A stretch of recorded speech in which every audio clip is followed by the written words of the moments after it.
वाहिगुरु जी का खालसा वाहिगुरु जी की फतेह। एक दिन गुरु नानक देव जी महाराज जी के पास कुछ भक्त लोग आए और कहने लगे, हे महाराज, हमने कुछ पूछना है, अगर आज्ञा हो तो हम पूछें। गुरु नानक देव जी ने कहा, हे भगवान के प्यारे, जो कुछ आपकी इच्छा हो वह पूछो। उन्होंने कहा, हे महाराज, ये जीव जो कुछ पुण्य पाप करता है और जो ये माया के पीछे भागा भागा फिरता है, क्या ये किसी की प्रेरणा से करता है अथवा ये स्वयं स्वतंत्र रूप से करता है? इसके उत्तर में श्री गुरु नानक देव जी महाराज जी ने एक शब्द उच्चारण किया। राग बिलावल महला पहला। मन का कहया मनसा करे, ई मन पाप पून उचरी, माया मद माते त्रिपत न आवे, त्रिपत मुकत मन साचा पावे। तन धन चलत सब देख अभिमाना, बिन नावे किछ संग न जाना। रहाओ कीजे रस पो खुशियां मन केरी, तन लोका तन भस्मे डेरी, खाकू खाक रले सब फेल, बिन सबदे नहीं उतरे मैल। गुरु नानक देव जी कहते हैं, हे राम के भक्तों, ये प्राणी भक्ति भी करता है, योग भी करता है, धन को एकत्रित करके खजाने की ओर रखता है। धन माया के जो आनंद है वे इसके साथ नहीं जाते तथा शरीर भस्म हो जाएगा, दौलत को अन्य लोग ले जाएंगे। धन के लिए जो इसे पाप किए थे वे सभी इसको नरक में जा गिरेंगे। परमात्मा के नाम के बगैर इसका कोई भी मित्र नहीं है। जब तक ये परमात्मा का भजन और गुरु की शरण प्राप्त नहीं करेगा तब तक इसकी मैल दूर नहीं होगी। ईश्वर भजन कीर्तन से इसका छुटकारा होगा। फिर उन्होंने पूछा, ही महाराज जी, यही प्राणी जिस योनि में जाता है तथा जिसमें नाचता है वह उस नाचने से किस प्रकार छूटेगा? फिर गुरु नानक देव जी ने कहा, ओड़ी गीत नाद धन ताल सुकूरे, त्रिगुण उपजे बिन से दूरे, दूजी दुर्मत दर्द न जाए, छूटे गुरमुख दारू गुण गाए। अर्थात गुरु जी कहते हैं, हे भक्त जनों, मरने वाले को गीत नाद ताल पखावज बजाए जाते हैं, तब वह प्राणी उनके ही कारण नाचता है। और यह प्राणी जो योनियों में पड़ता है इसी करके काम क्रोध लोभ मोह अहंकार तथा ममता के लिए अनेकों योनियों में जाता है। बार बार इसका नाश होता है, बार बार ये उपजता है। जब इसका विछड़ा हुआ फिर नहीं मिलेगा। एक प्राणियों की आयु अनेकों वर्ष की है, जैसे लाखों वर्ष तक पाषाण युग की आयु थी, यह उनसे भ्रमण करता रहता था। इस प्रकार मनुष्य जन्म का गया हुआ प्राणी बहुत ही दूर चला जाता है। दुर्मत बड़ा भारी रोग है। फिर भक्त कहने लगे, हे गुरु नानक देव जी, इस जीव का ये दुर्मत रोग किस प्रकार दूर होगा? गुरु नानक देव जी ने कहा, इसका इलाज प्रभु का नाम है। जब ये नाम स्मरण करता है तब यह रोग अपने आप ही दूर हो जाता है।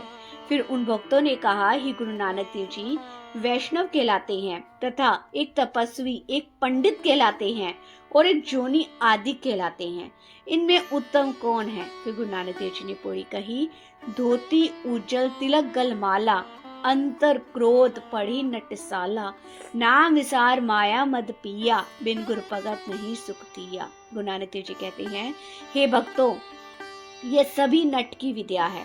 जैसे नट नाटक करता है वह वैसा ही प्रतीत होता है। जैसे धोतिये पहनी, मालाएं धारण करनी, तिलक आदि ये वैष्णव के स्वांग है। नट की भांति जब इसके मन में काम आदि ममता माया रहती है तब क्या, यदि बाहर का स्वांग कर लिया तो क्या हुआ? उस परमात्मा की अनन्य भक्ति के बिना भक्त नहीं कहला सकता। फिर उन्होंने कहा, गुरु नानक देव जी, जो मुख से तो किसी को गुरु कहते हैं परंतु गुरु आज्ञा की अवहेलना करते हैं, उनकी क्या गति होगी?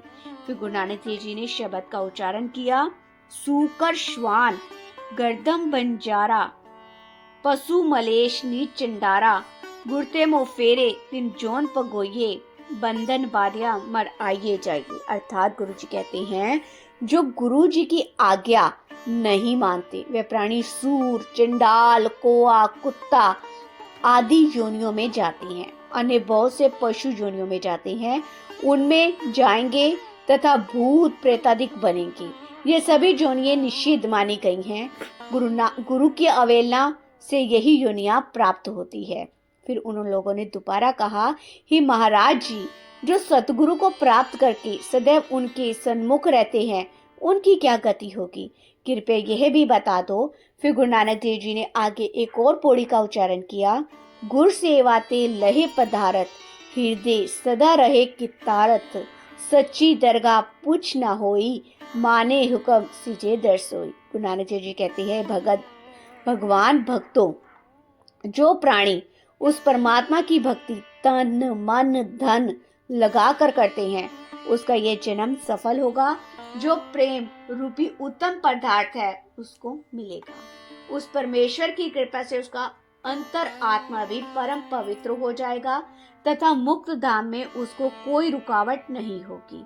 परमात्मा के दरबार में उस प्राणी का मान होगा।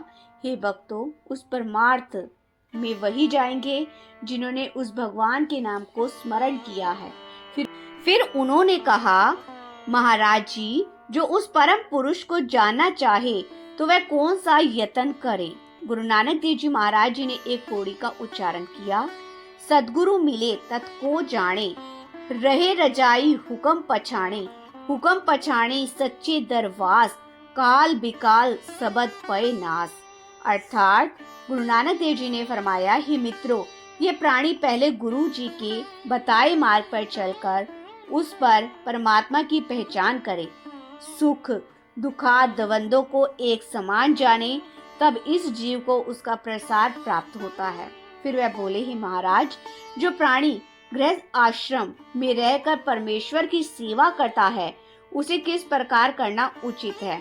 फिर गुरु नानक देव जी महाराज जी ने एक पवित्र पौड़ी उच्चारण की, रहे अतीत जाने सम तिसका, तन मन अर्पे है इह जिसका, ना हो आवे ना हो जाए, नानक साचे साच समाए।